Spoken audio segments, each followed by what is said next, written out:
really hope you like this video. Just subscribe, like, and click the bell to be notified of more content just like this.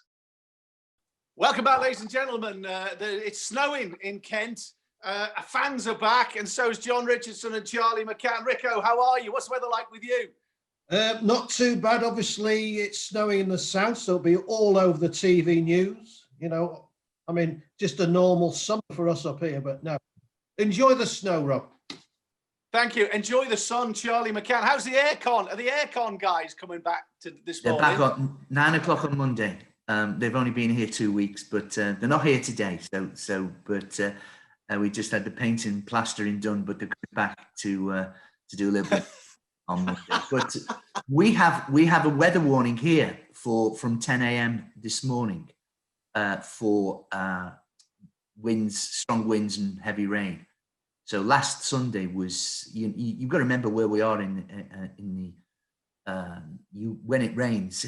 It rains. It's not like it's not like the drizzle or anything. It's monsoon, and you are on where they are, and we are expecting more monsoon-like conditions later today and over the weekend. Indeed, might affect the footy down in Gibraltar. The snow might affect the footy in across Great Britain and Ireland. Is that the end of the Weather Channel now? We moving on? Well, okay. Well, we start with let's move from the Weather Channel to the Medical Channel, because your game's Newcastle called off, of course, with all the COVID problems. Yeah, well, it just shows what's going on. Football is vulnerable, just like anywhere.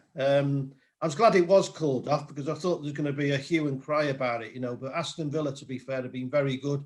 They said to Newcastle, "Okay, we accept what's going on. We'll call the game off." Some clubs, I think, would have said no. Play because they could see a weakness in Newcastle, but fair dues, common sense has prevailed, and we get on with it. We've been actually lucky, haven't we, that other games haven't been called off in the last few weeks. So let's hope that's the only one. This time last week you were sitting behind the sofa thinking, "Oh my gosh, Newcastle at Crystal Palace, I don't fancy it." Of course, it had to be a convincing, well, I don't know about convincing, but a 2-0. Well, even Joe Linton scored, kind of. What was the difference, boys? What was the difference, boys? 4 at the back, not 5. Not 5, no. That made the difference. Newcastle at least could have had a go. They rode the luck. And no Alan Saint-Maximin. He was counting his. Yeah, he was counting his money at home. Yeah. Listen, while we're talking about Newcastle and last week's games, I know, Rico, you were at Goodison Park. Charlie, what did you make of the Everton-Leeds game? The best game I have seen. Sorry, Charlie, go on. No, you took the words right out of my mouth. I just spoke to a Leeds supporter yesterday who was sort of semi-gloating, and I just thought it was a terrific game of football. I backed, I think, as I explained on Friday, I backed over goals. I just couldn't see how the game could finish in anything other than 3-3 around that. As it turned out, it should have been 5-3 to Leeds. I thought Leeds deserved to win. I thought it finished 0-0. A lot of people talk, 0-0s, and I can't get my head around that. You sometimes see 2-2s, and you look at the stats, and there's only been 4 shots, and people say, "Oh, it's the greatest game since," no, it's not. It's just that they've taken sort of chances, but this was a fabulous game of football. Again, it exposed, I think, the weaknesses in Everton. But that's being churlish. Leeds were fantastic. And as you say, the only thing it should have been 3-2 or maybe even 5-3 for Leeds United. But the best team won. When you came on, Rico, we just briefly talked about it. You thought it was a terrific game, didn't you? Oh, it was exciting from start to finish. It's basketball one end to the other. I mean, Leeds just, as you know, they just go for it. Doesn't matter if they're home or away. They've just got one way of playing, and the energy levels are absolutely exceptional. You always think, okay, last 10 minutes they're going to tie it. They didn't. They scored 12 minutes from time and could have got a second one at the end with Costa. Got to say, Jordan Pickford made 2 world-class saves during that game. I've been a critic, but credit where it was due. He played very well in front of Gareth Southgate, was rather timely. Everton were exposed down their left. Iwobi was a left wing back. As Charlie knows, that doesn't work, you know. No. But the star of the show was the Brazilian Rafinha, you know, who Leeds signed from Rennes for 17 million in October. What a player, tremendous player, got lots of pace, can play down either flank as a sort of wing back, aware of what's around him, dynamic. Leeds are dynamic. The only criticism you'd have is they don't make enough of their chances. You know, they had 20 odd against Arsenal, 0-0. They had 20 odd against Everton, just one goal to show for it. But fair dues to Everton. Everton showed, you know, their attacking attentions at times. It was just a fantastic game. Great to cover. You felt exhausted yourself at the end of it. Tremendous. Brilliant. It's brilliant when there's a game like that. If Everton are going to get back to winning ways, Charlie, it's surely against Burnley. I know Rico's covering that game. Do you fancy your boys tomorrow? Well, we of course had an emphatic win at Turnmore a couple of seasons ago, but it'll be ugly. I think it will certainly not be. If John's there, please don't think it'll be the same as Everton Leeds. You know, Burnley will do what is best for Burnley Football Club, and Sean Dyche will not have. There will be no basketball match. It will be Everton, I would imagine, having the lion's share and of possession, looking good. But I think it'll be difficult to break Burnley down. I can't see many goals. I would probably take 1-1 now. I think Burnley are tough at Turf Moor. Well, they're tough anywhere. They're good. They do really well with what they've got. Sean Dyche does very well, and they'll fight and get round Everton's ankles, and quite rightly. It won't be as pretty as the Leeds game, but no, I don't think Everton will win, but I don't think they'll lose either. I think 1-1. A couple of cracking games: Manchester City, Fulham, Chelsea against Leeds. We'll talk about West Ham against Manchester United. West Ham, Rico, 5th in the league. Everybody's talking about, David Moyes has refound his mojo. It seems to me a very simplistic thing to say. I'm not sure he ever lost it. I think he found himself at clubs with different situations, difficult situations. But fair dues to him, he's done well this season. Yeah, he's done very well, and I'm pleased for him because I like David. He's always good to deal with. Felt sorry for him at Man United. I think it was the poison chalice going after Fergie, and certainly been recommended by Fergie. Maybe you have to look at that. That's a different issue. But yeah, he's done tremendously well at West Ham, but the fans still won't have him. You talk to quite a few West Ham fans, and they're not with David Moyes. Now, why? As you say, Rob, they're 5th in the table. They're playing good football. Declan Rice is the star of the show for me. We talked about him before on this show. He's going from strength to strength, and no wonder Chelsea keep knocking at the door. I mean, Frank Lampard is absolutely desperate to sign Declan Rice. He thinks that will be the last piece of his jigsaw, but West Ham so far have, say no, but I think next summer could be a different issue. I think he might be tempted. Mason Mount's his big mate at Chelsea as well. But back to West Ham, couldn't be doing any more. And you got to fancy them against Manchester United. And we'll talk about Ole Gunnar Solskjaer in a little while. But the old roller coaster at Old Trafford continues, doesn't it? Charlie, you obviously followed Moisey very closely as an Everton boss. What was your take on him as Everton? And are you surprised to see West Ham under him doing so well? Well, they're doing well. Let's not get carried away. I mean, they got battered by Aston Villa.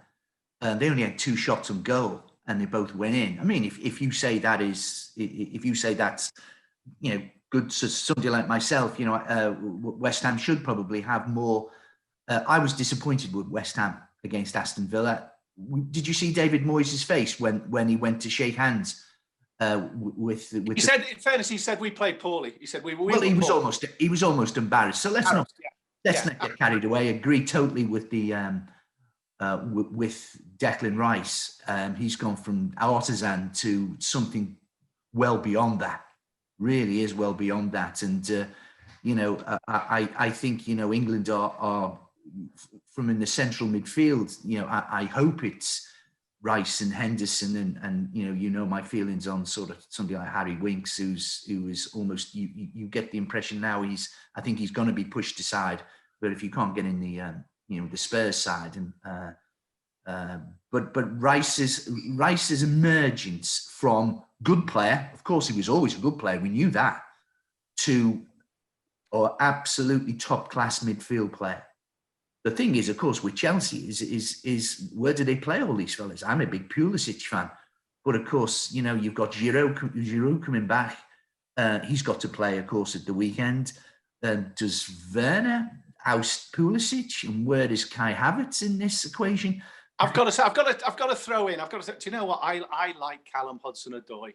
I mean, I know Ziyech's been playing and he's been playing on that right hand side, but we've talked about it, but it's an embarrassment of riches. And maybe one of the keys, fellas, is N'Golo Kanté. He's playing in N'Golo Kanté's right position. Yes, it's ridiculous, isn't it? Yeah.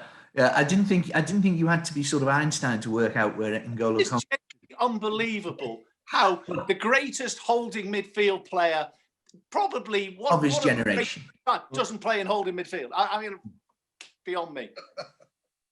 Yeah, I 100%. I just think that, okay, you can say they've got an embarrassment of riches, but as we all know, this concertina season is demanding. Just ask Jurgen Klopp about that at Liverpool.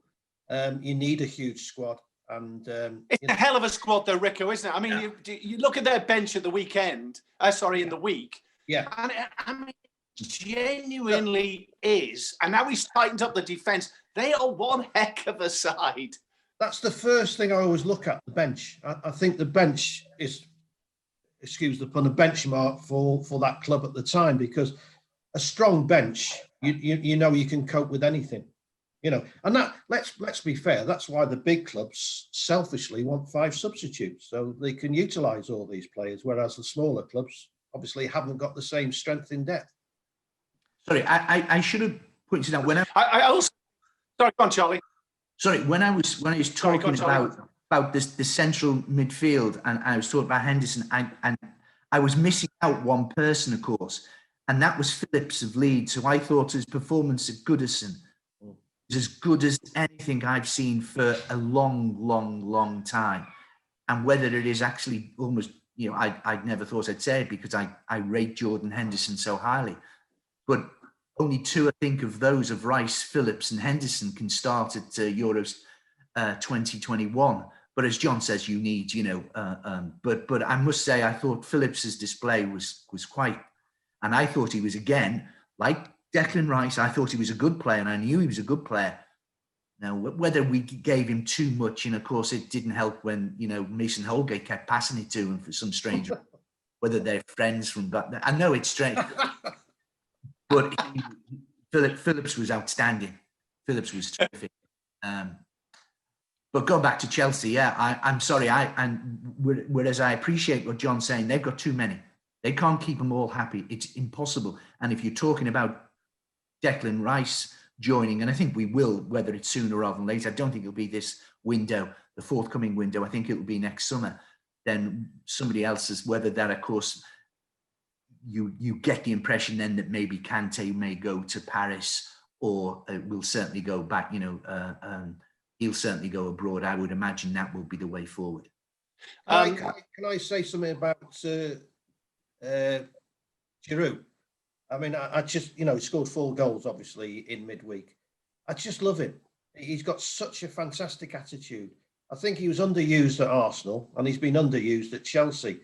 He never moans. He just gets on with it, comes on as a sub and delivers. I think, you know, at 34, I mean, he could walk into most other Premier League sides, couldn't he? You know, Everton would love him. Newcastle would love him. He just scores goals. And, you know, I think he's been harshly treated over the last couple of seasons, but he's just got on with it. And I was absolutely delighted for him in midweek. Just a lovely bloke who gets on with, you know, his job of scoring goals, and he delivered. And hopefully he'll start this weekend. You've brilliantly teed me up for my seamless transition, because one of the great, I totally agree with him. One of the keys for Chelsea is keeping Giroud on side. There's absolutely no question about that as the season goes. Rather like Fergie did with Ole Gunnar Solskjaer in the Dwight York, Andy Cole, Teddy Sheringham. Solskjaer came in all the time, of course, scores in the Champions League final, never mowed. He had 4 unbelievable strikers, which helped him, which leads us on to Ole Gunnar Solskjaer. It's a roller coaster. 2-0 down against Southampton. They win 3-2. Did you see the game against PSG in the week? Yeah. And, will the real Man United... Why didn't he take Fred off? I mean, I know everybody's talked about it, but I'm watching the game. And fairness, we'll talk about PSG and maybe European football as well, because the way they play the game, I just wanted to put my foot through the telly. But why didn't he take Fred off? Can we just talk about the incident with Fred for one? All right, he put his head on the player. The player goes down as he been poleaxed. Yeah, but Rico as well, the fella actually put his head on Fred first of all. If you looked at it, he actually, okay, Fred went through, but the fella actually put his head on Fred first of all. And yeah, I agree with the reaction.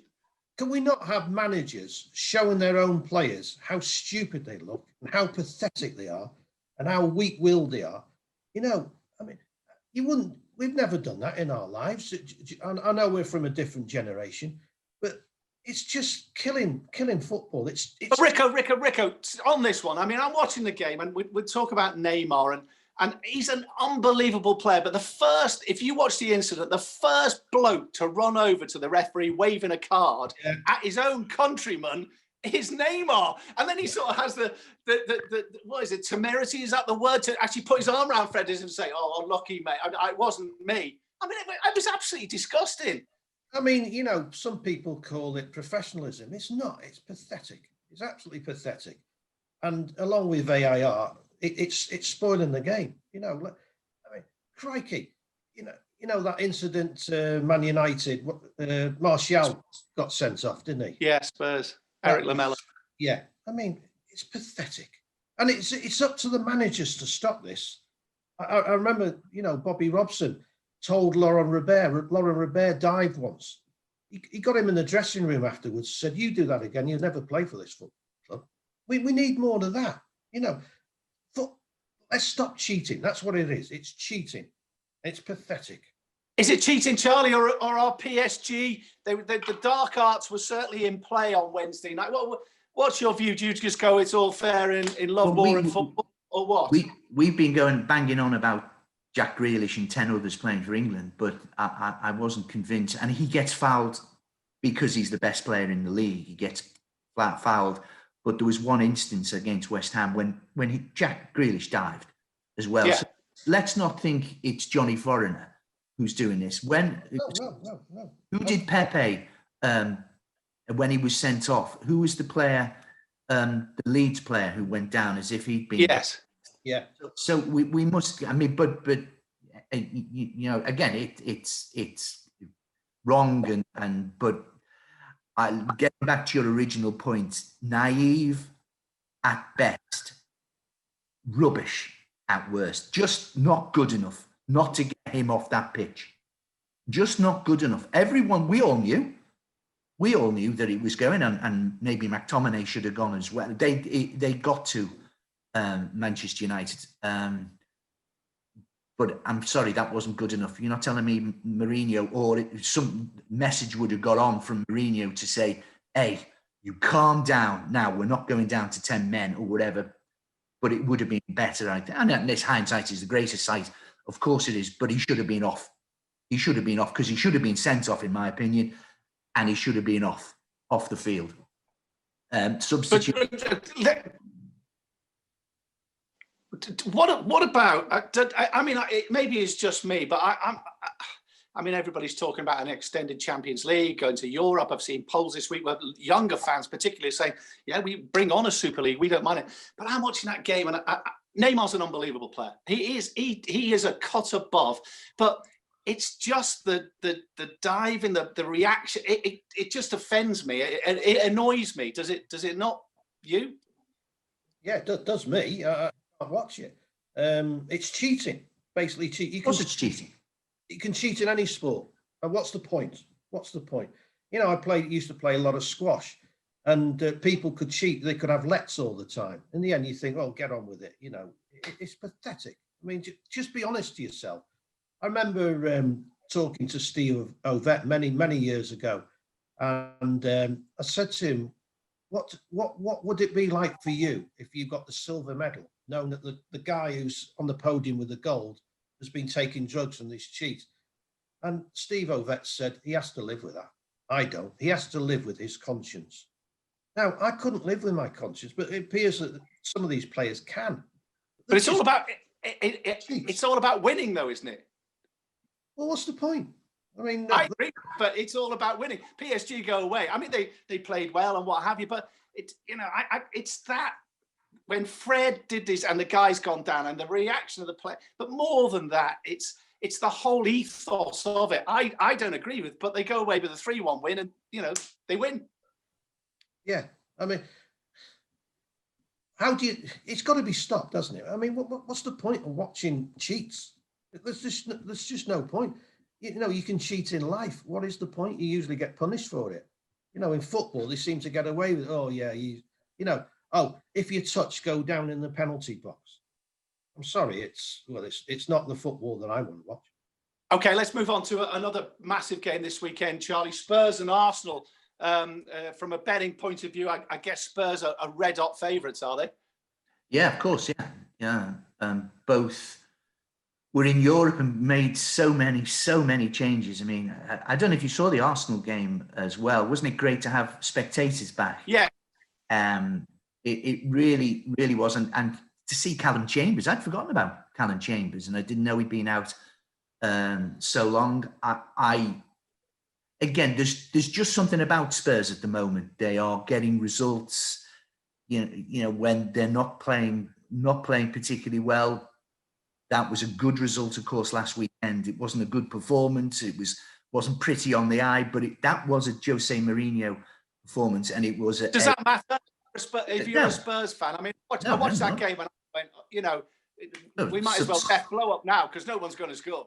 Some of the great teams have done that. Liverpool have when they were completely in the pomp. Not this Liverpool team, who would never play like that, but the previous Liverpool teams under the Shankleys of this world and things like that. Of course, they'd have taken a 0-0 away at their biggest rival, in the likelihood that they'll spank him back at Anfield and things like that. Of course, it's gone on, and Mourinho, of course, did it for Manchester United when he was boss against Liverpool on many occasions, even at Old Trafford. Of course, he parked the bus if he thought his team was inferior. They won't, of course, at the Tottenham Hotspur Stadium.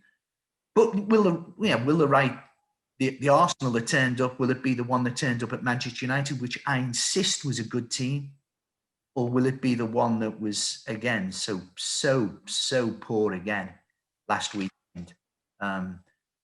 I wonder what his team selection, that 4-1 success last night has given them a few headaches. But I think the fact that he rested so many, was it 11 changes, would suggest he knows his team. That's the team that's going to play, and he's going to give the Granit Xhakas of this world another chance. I think Granit Xhaka is as mobile as my fridge, but as your air conditioning, yeah. And if we're talking about cheats as well, if I'd be the referee, I'd give Granit Xhaka a yellow card as we're coming on the pitch to save time. But anyway, you've got to fancy Spurs, and I think it will be. I think Spurs will actually, try and go for the jugular. Whether Arsenal will appreciate that as well. But I'm really looking forward to that game. It could be a sort of, if Spurs win and win well, I'm not saying Arteta won't be under pressure. Quite rightly, he shouldn't be. But it'll be, again, I think, a chastening experience for Arsenal and the fans. Why shouldn't he be under pressure? Have you had a look at the league table? Arsene Wenger was harangued out of that place. I bet a lot of fans would have Wenger back now. I mean, this guy's got a worse record than Dick Emery. Straight left foot, though, to be fair, Dick. He was. Dick was a fine player. Oh, I like it. But some of my colleagues have suddenly caught up with the fact that the son of Pep isn't doing too well. I'm sorry, but I'm not having it. 13 points is the lowest start or lowest points total since 81, 82. I was amazed looking at some of the stats, though. Aubameyang and Lacazette have played 52 games together and scored 62 goals between them, which is astonishing, and sort of points to certainly with Aubameyang. I know Lacazette doesn't play all the time, but you know he's the one they really need to stand up on Sunday, don't they? I mean, in fairness, on their day, that they are a decent side, and that Charlie alluded to, they played very well at Old Trafford and deserved it. But they're too inconsistent for me, and I don't know. Arteta, he appears a strong character. I don't know whether he is or not. Whether he can handle this job. It's a huge job, as we all know, and he's definitely the pressure's starting to mount on him. Have you got a football bet for us this weekend, Charlie? Have you got one that you're quite keen on? I actually think the Everton versus Burnley to be under 2.5 goals. It's around about 4 to 5, maybe 5 to 6. I think you can get in place. I think that's my. And you didn't ask me for a horse racing tip, and my horse in the Hennessy won. Sorry, not the Hennessy, the Ladbroke Trophy, won by 10 lengths at 10 to 1. So insight's a wonderful thing. Give us one for the weekend, then. Come on, give us. The thing is, I'll shop my because if I go anywhere near it, I'll. Eldorado Allen in the Henry VIII chase at Sandown tomorrow. If, of course, I mean, if what you're saying is the weather, it's already heavy ground at Sandown. I hope it goes ahead because it sees the return of Altior as well. The great Altior has only ever been beaten once over fences, over jumps, over obstacles, only been beaten once. He makes his seasonal reappearance in the Tingle Creek, but the recommendation is Eldorado Allen. It's around about 7 to 2. Maybe you can get 4. Maybe you'll get 4 to 1 on the day, but that's the one. And I think it'll be a draw. I think it'll be 1-1, but maybe even 0-0. Under 2.5 goals. Burnley versus Everton. I'm surprised. Rico, what have you? I'm surprised you're still with us, Charlie. After that 10 to 1, I thought you'd be the sunset. No, it was a proper cloth cap. It was called cloth cap is. Listen, what Trevor Hemmings wears, and it's in the colours of. Oh, right. Rico, have you got anything for Sunday? Anything you can? Obviously, not giving your exclusives away. Have you been working on anything this week? Well, it's Sheffield United against Leicester City. And for us old timers, if you go back 35 years, there was a little kiss between Alan Chinall and Tony Curry. And they're both ambassadors of their clubs. So I've revisited that. What a great shout. If the lawyers... That's what experience does for you, my friend. So I've done... That's one of the iconic moments. Yeah. Pictures, the two of them. Doing my homework, it was even raised in the House of Commons. You know, how terrible. What's football going down? You know, what's football like? You know, with players kissing each other. Terrible. Anyway, I've gone down that. I've also had a little chat with Neil Young, Marine manager, of course. What a draw! Marine against Tottenham. That's what football's all about. Tottenham going to Rossett Park. You know, and brilliant. On the fences there, they've got the numbers of the houses, so they can knock on the front door and ask for the ball back if it goes in the garden. That's what football's all about. Brilliant. Brilliant. Listen, Rico, thank you. Charlie, thanks. We'll do it all again next week. Have a great weekend, boys. Take it easy. And you. See you, John. Bye, Rob. See you, Charlie. See you guys.